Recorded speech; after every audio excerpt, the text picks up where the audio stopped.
2007 मायथाइयाव जेला जोङो सोलोंथाइनि खामानि मावनो लायो सानसेखालि सानजौफुंथिं समाव खैलाजुलि हाई स्कुलाव मोनसे मिटिं जादोंमोन बे सनितपुर जिल्लानि खैलाजुलि हाई स्कुलाव केशर ब्रह्म स्कुल दा बेवहाय मिटिं खालामबाय थानायाव आङो गोबां मानसि दङमोन आंनि सिगांथिंजाय बै गामिनि रायजो राजाफोर फरायसाफोर आरो दंफांबो दोङो खाथियाव दंफाङावबो सोरबा गाखोनानै दङ आङो जेला भाषण होबाय थादों आंनि गोसोआव बिराद आघात नांदों माने जोङो एखमबा माबा डकुमेन्टारिफोर नायोब्ला आफ्रिकायाव बहाबा गोग्लैसोनाय हादोरफ्राव लेटिन आमेरिकाफ्राव बै डकुमेन्टारिफोर नायोबा जेरैबायदि सावगारि नुयो आरो जायखौ मुलुगनां थाखोआव मानसिफ्रा रायलायो गोग्लैसोनाय हारि होननानै थिग एखे पिक्चारखौनो आङो नुदोंमोन गोबां गथ'नि मोदोमाव गस्ला गैयामोन लांथियामोन गथ'फ्रा उन्दै गथ'फ्रा गिदिरफ्रा गस्ला गानदो रावनिबो गस्लाया मोजां नङा आइजोफोरबो दङमोन बिसोरनिबो ड्रेस पार्टिफ्रा बारा मोजां नङामोन दा बे सावगारिया आंखौ जोबोद खस्थ' होदोंमोन जे बेवहाय माबा मोनसे सोलायनाय लाबोथारनांगोन बिनि थाखाय जों माबा मोनसे मावनांगोन बिनि साननैसो उनावनो जोंनि बाक्सा जिल्लानि सुबनकाटा होननाय मोनसे जायगा दङ बेवहाय मोनसे मिटिं गानो लिंदोंमोन आंखौ बे सुबनकाटायाबो भुटान हाजोनि खाथि जायो बे मिटिं गानायाव अखा हादोंमोन जुब जुब अखा हादों साननै सानथामनि सिगांनिफ्राय अखाया गानानै एसे बेलासि हाङाव मिटिं जादों 1-2 बाजायाव अखा खोबनाय सान 2 बाजिदों बिराद बुरजा गथ'फोर दङ मिटिं जादों काउन्सिलिं प्रग्राम गोबां गथ'फोरनियावनो गस्ला सुइटार गैयामोन गस्ला सुइटार गाननो मोनाखै गरम गस्ला गैया आरो फिसा गस्ला गाननानै फैदों आरो उन्दै गथ'फ्रानो गामसा गाननानै फैदों पेन्टबो गैया लंपेन्टबो गैया सेन्देलबो गैया माखासे गथ'नियाव दा बे मोननै जे सावगारि बे सावगारिया आंनि गोसोआव अराय सम जाखांबाय थायो आरो बे सावगारिजों आंनि न'नि जि सावगारिमोन आंनि न'आव आंनि आफाया जौ लोंनानै अराय सम गोग्लैनानै थायोमोन लेखा फरायनायाव मदद खालामनो हायामोन एखमबा नाङै बाङै खोथाफोरखौ लानानै जौ लोंना फैनानै आइखौ बुयोमोन गोबां थासारिफ्रा आंनि मेगनाव अराय सम आंनि गोरबोआव फैबाय थादोंमोन दा बेखौनो लानानै नैबे सनितपुर जिल्लानि हानि जेंनाया जे जोबनांगो सोलोंथाइनि जेंनाया जे जोबनांगो बे ओनसोलफ्रा जे जोंनि बड'लेण्डआव हाबनांगो बै खोथाफोरखौ लानानै आं पार्सनेलि आंनि गोसोआव बिराद मोनसे क्लोज एकदम खाथि मोनसे सोमोन्दो आंनियाव फैदोंमोन आरो बिनिखायनो थांनाय समाव जोङो गोबां धरना होबाय रेलि खालामबाय तेजपुराव रेलि खालामदों धिकाजुलियाव हांगार स्ट्राइक खालामदों बायदिसिना खामानि मावदों जोङो कंग्रेस सरकारजों रायलायनानै तरुण गगैखौ लाबोनानै बेवहाय बालिपारायाव मानसि बुरजा बुथुमनानै बिथाङा लुबैनाय बायदिनो दिन्थिदों जाहाथे हाखौ जों मोननो हायो आरो बिनि उनाव इलेक्सनाव दाख्लैबावै बिजेपिजोंबो रायलायदों कंग्रेसजोंबो रायलायदों माने मोननैजोंबो रायलायदों जों जाहाथे हानि जेंनाया जोबो फरायसालिनि जेंनाया जोबो आरो गाबोन आलादा रायजोनि खोथा फैयोब्ला बै ओनसोलनि गामिया हाबनायाव जाहाथे बै राजखान्थि लिडारफ्रा जोंखौ होबथाया दा बेखौ लानानै आंनिनो लोगो बिश्वनाथ जिल्लायावथ' गोग्लैबाय दायो सोरबा जोंजोंनो खामानि मावबोनाय एखमबा जोंखौ दालाल होनदों एखमबा बुंदों कंग्रेसनो फानबाय एखमबा बुंदों बिजेपिनो फानबाय बायदिसिना खोथाफोरखौ जोंखौ बुंदों बुंग्रायाथ' बुंखायो नङा होमबा रायजोफोर रावनिबो बुंनायखौ जों होबथानो हाया नाथाय नोंनि बुजिनाय नोंनि अननाय नोंनि जि आन्डारस्टेन्डिं बियो नोंनि गोरबो सिंनिसो खोथा दा नंखायनो थामथि बड'लेण्ड सोमावसारनाय जानाय लोगो लोगोनो 2010 मायथाइयाव जोंनियाव गोबां सोंलु फैदोंमोन जे बिएससि जाबाय बिएससिया थिग मथै जायाखिसै साफा सानै लिडार जोनोम जाबाय राजखान्थिगिरि जोनोम जाबाय साफा सानैया फैसा गरसे गरनै मोनजाबाय फिन बिटिसि जाबाय बिटिसियावबो माखासे लिडार जोनोम जाबाय बिएससिनिख्रुइ बिटिसियाव फैसाया बुरजा फैबाय साफा सानैया माहाजोन जाबाय बांसिन माहाजोन जाबाय बेखौ लानानै जोङो सानबाय आरो लोगोसे बिटिसि मोननायनि उनाव 2007, 8, 9, 10 बे बोसोरथामाव 150सो मानसिया गावजों गावनो बुथारलायनानै थैबाय क'क्राझार बाक्सा बै ओनसोलफ्राव गावजों गावनो आर्मी पुलिसा बुथाराखै जों गावजों गावनो दा बेफोरखौ नायजोबनानै थामथि सोमावसारनायखौ खालामगोन ना खालामा 2010 मायथाइयाव जोंनियाव गोबां सोंलु फैबाय मानो सोमावसारबावनो जोङो BLTआ सोमावसारखाबाय एबसुआ सोमावसारखाबाय NDBआ आरो सिजफायाराव फैबाय गासैबो दंजोबो मानो सोमावसारबावनो अब्ला जोङो एबसुनि मासबाद जथुम्मायाव जोङो सोमावसारनायखौ थांखि लाफिनदोंमोन नाथाय बे थांखिया मोनसेल' नङामोन आलादा रायजो सोरजिनाय बे थांखिया बे सोमावसारनायनि गेजेरजोंनो सोलोंथाइनि जेंनाया जोबनांगोन बे सोमावसारनायनि गेजेरजोंनो हानि जेंनाया जोबनांगोन बे सोमावसारनायनि गेजेरजोंनो रावनि जेंनाया जोबनांगोन बे सोमावसारनायनि गेजेरजोंनो बर' हारियाव गोजोन फैनांगोन बे सोमावसारनायनि गेजेरजोंनो दुलाराय भारतनि बर' रायजो राजाफ्रा खौसेयै माबा नङा माबा मोनसे मोननांगोन आरो बे सोमावसारनायनि गेजेरजोंनो BSc BTCआव थालांनाय बर' मानसिफ्रा माबा नङा माबा मोनसे मोन्थायखौ मोननांगोन दा बेखौनो लानानै जोङो सोमावसारबाय सोमावसारनाया फैबाय आन्थोरज'आ जासे नोंथांमोनाबो गोबां खस्थ' खालामबाय जोङो सानजानि सोमावसारनायनि गुबै जायगा होनना बुङोबा घरामारि फोथारखौनो जों लाबाय बेसेबांबा गिलु बालु सुबुं गौमा सारा इन्डियानि लिडारफ्रा फैनानै घरामारि फोथाराव बाहागो लाफैबाय बिनिफ्रायनो जोङो आवाज होबाय जे जोंनि सानजानि सिमाया जेरैखि जाया बारायथारनांगोन गोदो फार्स्ट फेज मुभमेन्टआवबो जादोंमोन खोमा जों उन्दैमोन सेकेन्ड फेज मुभमेन्टआवबो जादोंमोन खोमा जों उन्दैमोन नाथाय थार्ड फेज मुभमेन्टआव जोङो जेला मावनो खाबु मोनबाय अब्ला जों नायबाय जे जोंनि सिमाया जेरैखि जाया अरनांगोन आरो बारायनांगोन मानोना जिखिनि ओनसोलाव दा जों रायजो जानानै दङ बेवहाय चिरां आरो क'क्राझाराव एसे हाया दङ नाथाय बाक्सा उदालगुरियाव हाया नांगौ बायदि गैला सानजाहानिखौ जोङो सोनानै लानो हायाबा फैबाय थानाय जुग जुग रायजो जानो थाखाय इन्डास्ट्रि बानायनो कलेज इउनिभार्सिटि बानायनो बायदिसिना खामानि मावनो जोंनि हा हुआ गैला आरो गोदोनि सिन्थायाबो बेनोमोन भुटान हाजोनि सेरफाङाव अरुणाचलनि हाजोनि सेरफाङाव जोंनि थाखाय मोनसे मोजां न'खर गायसननाय बेनो जोंनि सिन्थामोन दा बेखौनो लाना फैनानै दिनैनि समाव एसे मेलेमखौ बाहायनानै बोरैहाय मोगथां महर होनो हायो फारसेथिं जोंनो आलादा रायजो नांगौ गुबुन फारसेथिं होग्राफ्रा होनो नागिरा NDBनि सिजफायारा 12 बोसोर जाबाय बे 12 बोसोराव गोबां आपस एन्ड डाउन जाबाय NDBनि जारिमिनाव मोनसेल' आफादमोन सोमावसारजेननाय समाव उनाव फैनानै NDBआ गावस्रानानै मोननै जानांबाय आरोबाव माखासे थासारिया ओरैबायदि जाबावबाय आरोबाव गावस्रानानै मोनथाम जाबाय नै जोबनो समाव माखासे गाज्रि थासारि जाबावनानै मोनब्रै महर मोनबाय दा बेखौ नुनानै जों दुलाराय बर' फरायसा आफाद हिसाबै जोंनियावबो साननांगौ जाबाय मानोना 2005 मायथाइयाव जेला NDBआ सिजफायार खालामजेनो बै समाव जोंनि हारिनिनो माखासे दैदेनगिरिफ्रा गोहो गोनां मानसिफ्रा NDBखौ जायगा होनो नागिरामोन क'क्राझाराव चिराङाव बाक्सायाव गोबां जायगायाव NDBजों रायलायनायनिनो जोंनि एबसुनि मानसिफ्राबो गावथारजादों सिजफायार जाखांनानैबो NDBआ गावथारजाबावदों गावजों गावनो बेबायदि थासारि जादोंमोन आरो बेखौ नुनानै जोंनि गोसोआ गाबखांदोंमोन दिनै सोरबाया बुंगोन बेफोरखौ मानो रायखांनांगौ आं गाज्रि मोननानै रायखाङाखै बे जोंनि जारिमिन जों मानो गोरोबथायाव फैनो गोनां जाखो बिराद गाज्रि थासारि जों जेबो खालामनोबो हाया ना जोङो हमथाहैनो हायो ना मा खालामनो हायो ओरै SP DC सोरबा माने DGP चिफ सेक्रेटारि हम सेक्रेटारिफोरजों रायलायबाबो गुरुत्व मोना मानोना गासैबो पलिटिकेलसो जायो ओरै जोंनि मानसिजों ओरैजों सरकार सालायदों बिसिनि खोथाखौल' खोनासङो NDBआबो सिजफायार जानायनि उनाव माखासे गावथारजाबावदों बेबायदि थासारि जालांदों जोंनि गेजेराव नाथाय बेखौ जोङो नेवसियालासिनो बेफोरखौ गासैखौबो बिखायाव बोनना लानानै लासै लासैनो आगान सुरदों लामा नायदों जोङो बबे मोनसे लामाया मोजांसिन जागोन माबायदि बर' हारिया माबा मोनसे मोननो हागोन आरो नैबे सोमावसारनायखौबो मान सन्माननि गेजेरजों फोजोबनो हागोन बे लामाखौ जोङो नागिरदों मानगोनां रायजोफोर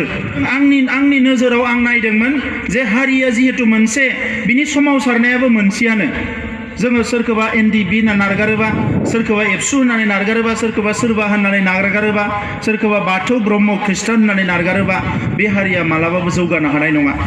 दा नंखायनो सोरबा सोरबाया लुबैजायाखैमोनब्लाबो NDBजों जोबोद खाथि सोमोन्दो दादोंमोन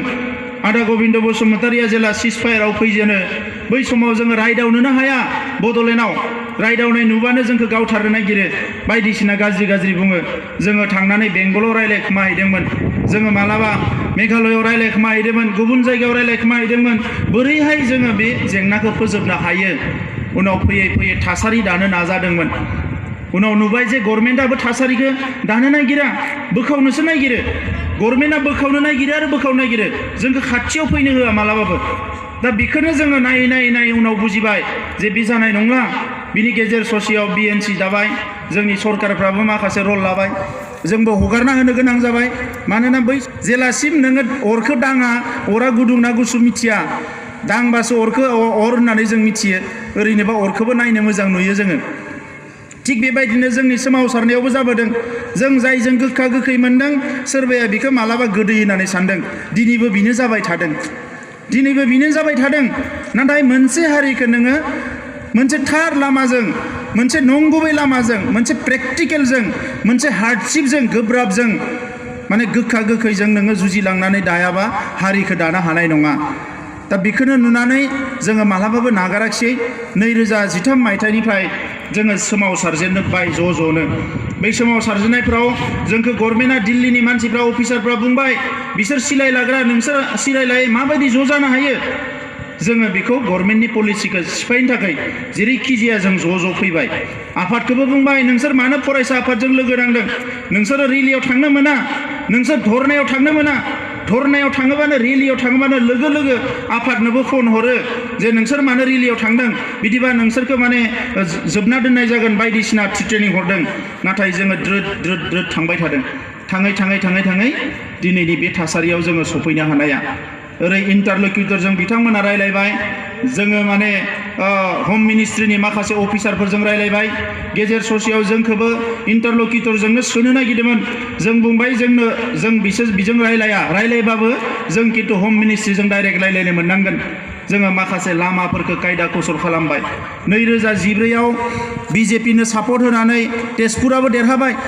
बै समाव जोंखौ गोबां सोंखारिबाय एबसुआ राजनिति खालामदों मा खालामदों नाथाय बेवहाय जोंहा मोनसे खामानि जादों रायजोफोर 2014नि BJPनि इलेक्सन मेनिफेस्ट'आव जों देरहायोबा बर' जेंनाखौ सुस्रांगोन होननानै जों लिरहोनो हादों बै समाव मानसिफ्रा बुंदोंमोन बेयाव लिरनायजोंलाय मा जानो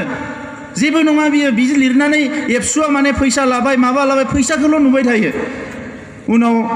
दिनै जोङो मिथिफैबाय जे मोनसे एसेबां गिदिर आफादनि मेनिफेस्ट'आव लिरनाया ओरैनो थांनो हाया राजनाथ सिंहखौ जोङो हमबाय आलुवालियाखौ हमबाय बै समाव सुदांतु मित्ताल दङमोन बिसोरखौ हमबाय बै लिडारफोरखौ हमनानै जों नारसिनबाय थाबाय बिसोरबो जोंनो जायगा होनो गोनां जाबाय रायलायनो गोनां जाबाय फैयै दिनै जोंहा गेजेर ससेयाव BPFजों BJPजों एसेम्बलि इलेक्सन गेलेबाय जोंनि लामाया एसे जनाय बायदि जाबाय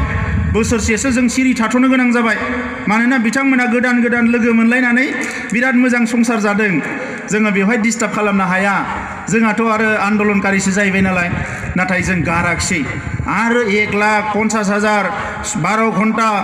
माने रेल जथेनाय बायदिसिना खालामै जों मोनसे प्रेसार क्रिएट खालामबाय अल इन्डियायाव जोंनि खौरांखौ लानानै गिदिंबाय जोङो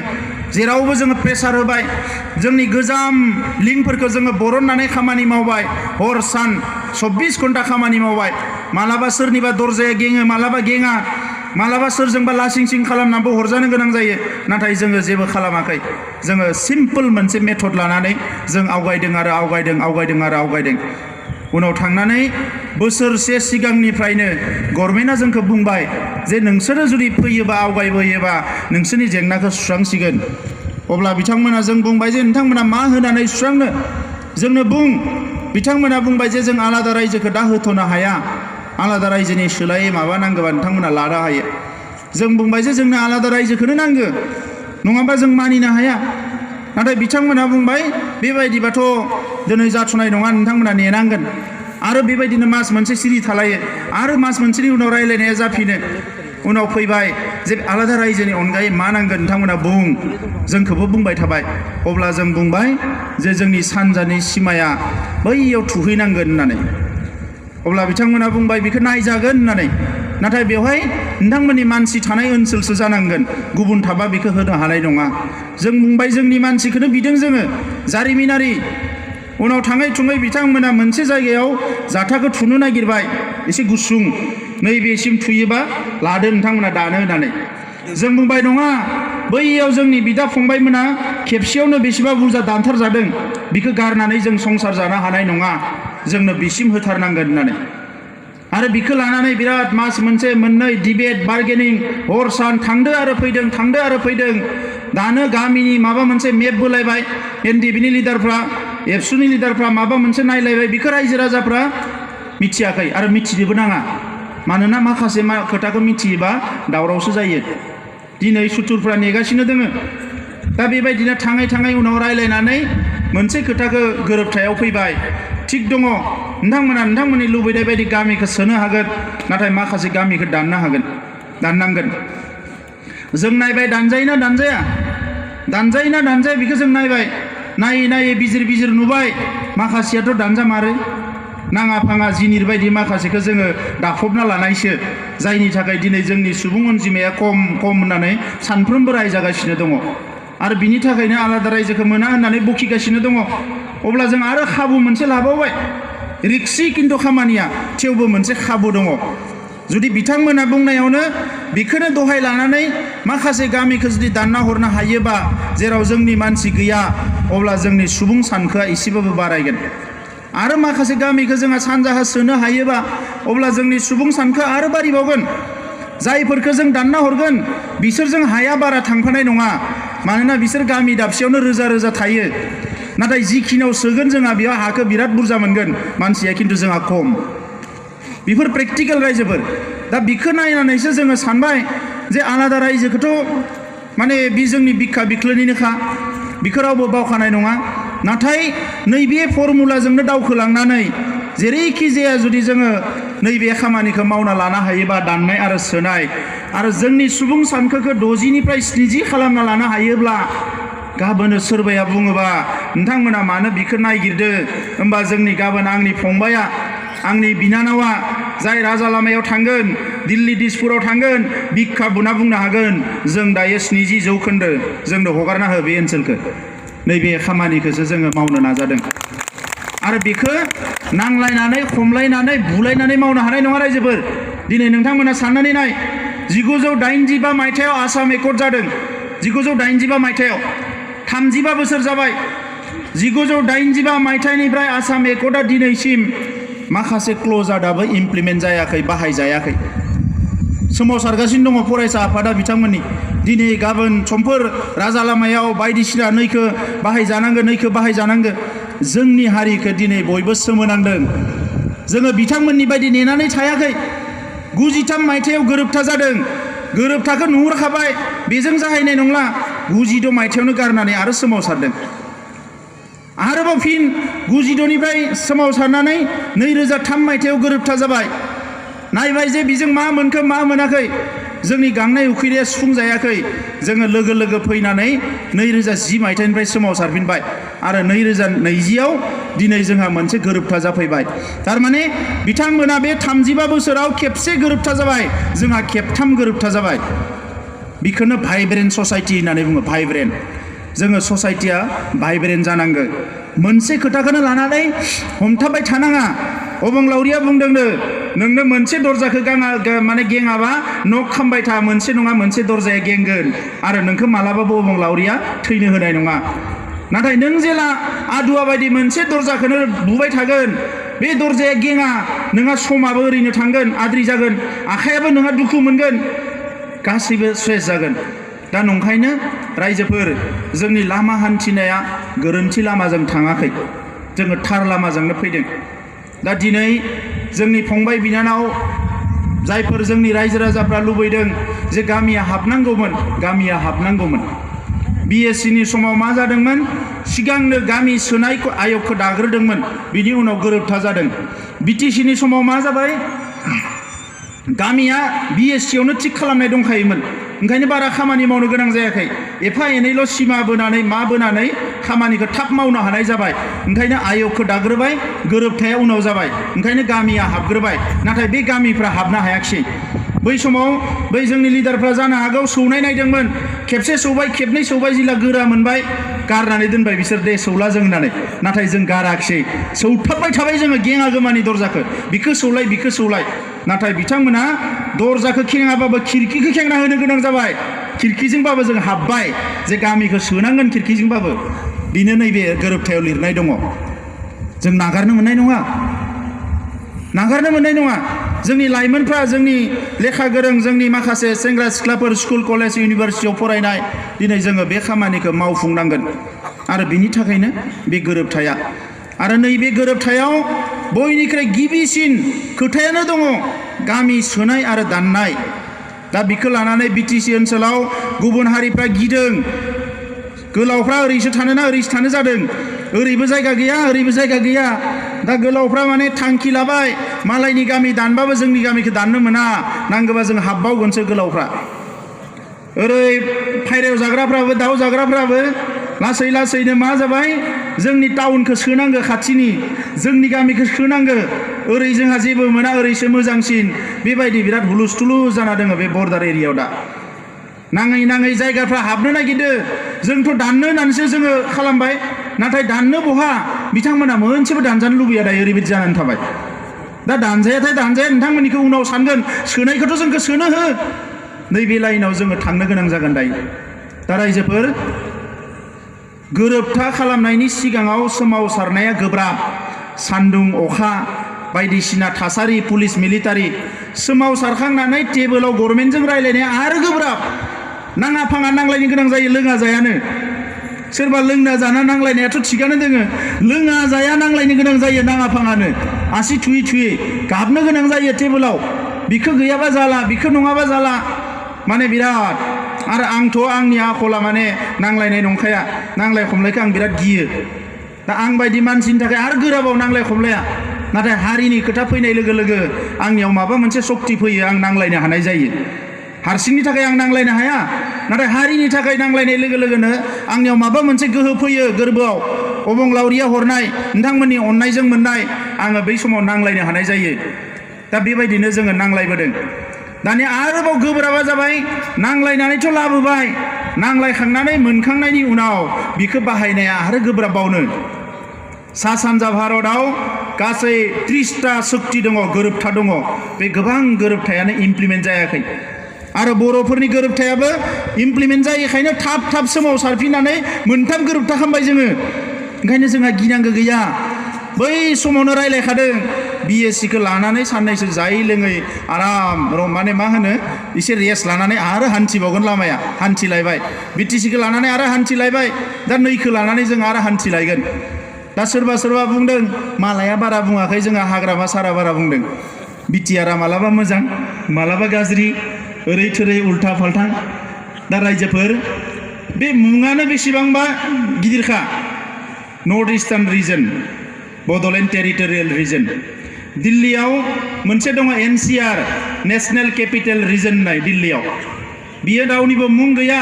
नाथाय जोंनिया गावनि मुंजोंनो जाखानाय बड'लेण्ड टेरिटरियेल रिजन बे जानाय लोगो लोगोनो गोसो बायदि लासै सिमाखौ सानजा सोनाब खोला नारबाय थानो हागोन आरो बे रावनिबो सिङाव नंला बियो उदां संबिजिर हिसाबैसो दिनै जोङो सोरनिबा सिङाव दङ नाथाय उदां जानो हानायनि लामाया बेवहाय रोखा जाबाय ओंखायनो दिनै मुलुगनि गिदिर स्कलार्सफ्रा इन्डियानि जोंखौ बुंदों जे नैबेयाव खिन्थु नोंसोरो गभर्नमेन्टखौ जेयाव खोख्लैनो हाबाय होननानै आलादा रायजो होआ होननानै ओरैबायदि मोनसे मुं होनो गोनां जाबाय जाय जिनिसानोखि आलादा रायजोल' नंला बियो सा सानजाखौनो मोनसे रिजनसो होनो आरो नोंसोर हारसिंनो मोनसे रिजन मोनबाय बे माने गोरलै खोथा नङा दा जोंहा सोरबा लेखा मोजां फराया स्टाडि खालामा नालाय ओंखायनो बिखौ मा मोनखो मा मोनाखै बेखौ बुंनो नागिरा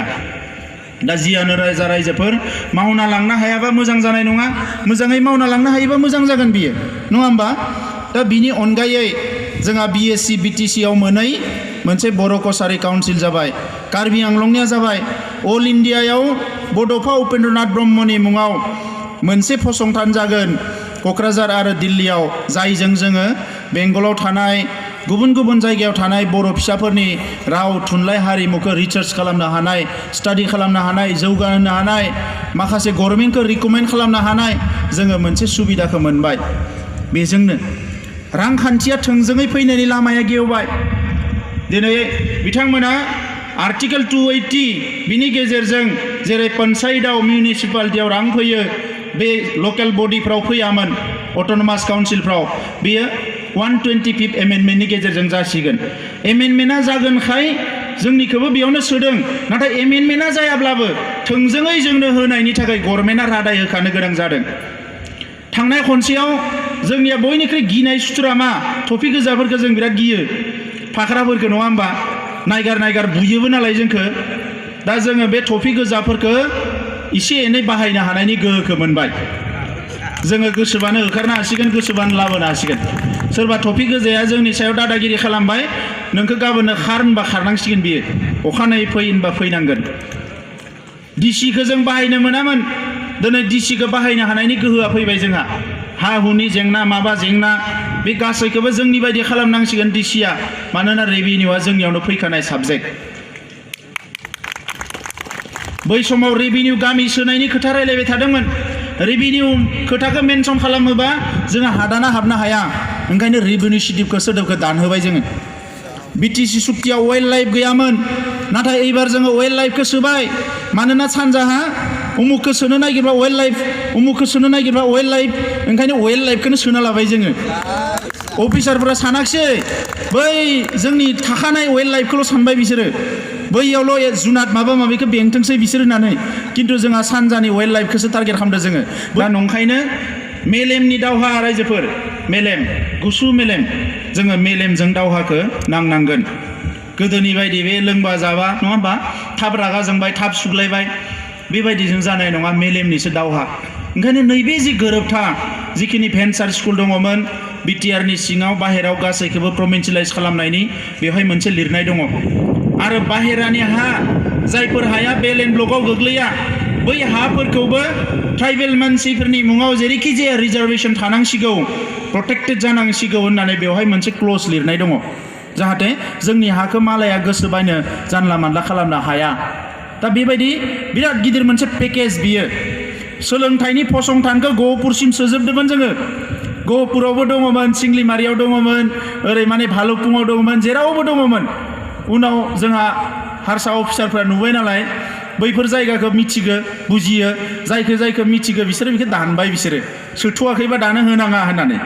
जायगानि नामखौ दानबाय सिंलिमारिया थालांबाय बुजियाखिसै बिसोरो सिंलिमारिया बर' गामि होननानै सानबाय नालाय सिंनिसो ना सानैसो सिंलिमारिया थालांबाय राजा लामाखौबो बुजिस्लाबाखैसो जानो हानाय जारिमिनाव बान राजा होनबाय थायो दा बान राजा दाख्लै जोंखौ जंखायदों हाग्रामा महिलारिया मा लामा बिनाय सुक्ति बिलाइ होननानै गोदो बिटिसियावबो दङमोन बे लामाया जाबाय जोंनि सिमासो लामाखौ लामा होनना बियाखै जोङो बे लामाखौ जे बिदों जोङो बबेसिम होदों जोङो बे माजबादनिफ्राय हलंगिसिम बे जोङो बे लामाजों सिमासो थुहरदों जोङो सोरनिबा थाखाय लामा जागोन जोंनि थाखाय बे सिमासो दा नंखायनो रायजोफोर गासैखौबो लानानै नोंथांमोननि थै गोलोमदै खस्थ' मोननाया ओरैनो थाङाखै बियो मोनसे फिथाइ थायबाय दा बिनि थाखाय नोंथांमोना रंजानायनि मोन्थाय दङ दा इयुनाव जों खामानिखौ बोरै मावगोन दायो कमिसनखौ दागोन दानानै कमिसना बेरायगोन हारसाफ्रा बुंगोन जों हाबा बर'फ्रा बुंगोन जों हाबगोन ट्राइबेलफ्रा बुंगोन जों हाबगोन दा बे खाथियाव जों थानाय जायफोर ट्राइबेल मानसिफोर बिसोरजों सिगां नङामोनब्लाबो दायो जाफा लोंफाखौ एसे बारायनांसिगोन मानोना गाबोन समफोर कमिसना फैयोबा बिसोरबो हाजोनियानो जा गाहायनियानो जा जोंबो हाबगोन होननानै जाहाथे लिरनानै होयो आरो बिसोर लिरथाराबा बिसोरनि मुङाव जोंनो लिरना होनांगोन नङा होमबा बेबायदियाबो जायो मुलुगाव मोनसे खोथा सोलिगासिनो दङ ज' दिखता है अ बिकता है मानसिफ्रा नागिर बायनो थाङा नोंनि न'आव दाउ दोङो ना अमा दोङो गामियाव दाबो सोलियो नाथाय दायो मार्केटाव एडभार्टाइजजोंसो बायो जिनिसफोरखौ ओंखायनो जोङो बे खोथाफोरखौ जाहाथे गोसोआव लाखियो ओंखायनो नैबे समाव बे कमिसना फैगोन गामि दानगोन गामि सोगोन बे थांबाय थागोन बेखौ लानानै बारा होंगो दोंगो जानो नाङा आरो गावजों गाव माबा साननाय दोङोबा बेखौ बन्द' खालामदो मोनसे हारिनि जांख्रिथाया सोमावसारनाया 500 बोसोरबो जानो हानाय जाय हारिया बिखौ नागारगोन बे उदांस्रिखौनो जानो हानाय नङा स्पेन होननाय हादोरा 500-600 बोसोर सोमावसारदों इजराइलनि सोमावसारनाया दाबो जोबाखै इन्डियायावनो गोबां मानसिफोर दङ बिसोरनि सोमावसारनाया दाबो जोबाखै जोंनियालाय बोरै जोबनो पलिटिकल डिमान्डनि सोमावसारनाया जोबोबा इडुकेशननि रिभलिउसन जागोन इकनमिक रिभलिउसन जागोन समाज दानायनि जांख्रिथाय जागोन जौगानायनि जांख्रिथाय जागोन बे गासैबो जांख्रिथाया थांबाय थागोन मोनसे मोनसे लामायाव आरो नोंथांमोना मोनसे खोथाखौ गोसोआव लाखि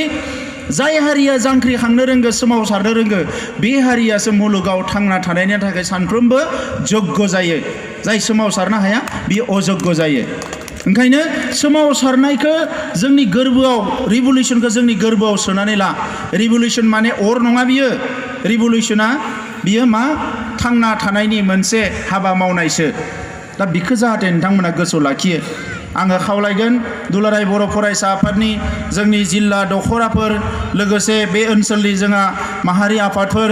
एनडिबिनि बारग' दैदेनगिरिफोर जायफ्रानोखि एसेबां खस्थ' खालामनानै दिनै बेवहाय सफैनो हाबाय फैबाय थानाय समाव जों खौसेयै बे खामानिखौ मावनो नाजालांनांगोन रायजोफोर बयनिख्रुइ गिदिरसिना जाबाय एनडिबिनि जि सलुसन जानाया सनितपुर जिल्लाया बांसिन खस्थ' मोननांदों बे एनडिबिनि मुभमेन्टआव गुबुन जिल्लाया मोनाखै बेखौ होनाखै आङो सनितपुर जिल्ला हिसाबै गोबां खस्थ' मोनदों माइरं लांबाथाय गारना होयोमोन बे जोंहा बाटासिपुरथिंजाय मालाबा आइजोफ्राबो मालाबा खस्थ' मोननांदों बहाबा माबा मोनसे जाथाय जाबाय बिराद गाज्रि बुग्लि जाबाय जेला जानांबाय दिनै गासिबो जेलाव बेसेबांबा बुरजा मानसि दङ जोंहा ओरैनो जों मोनाखै बिखौ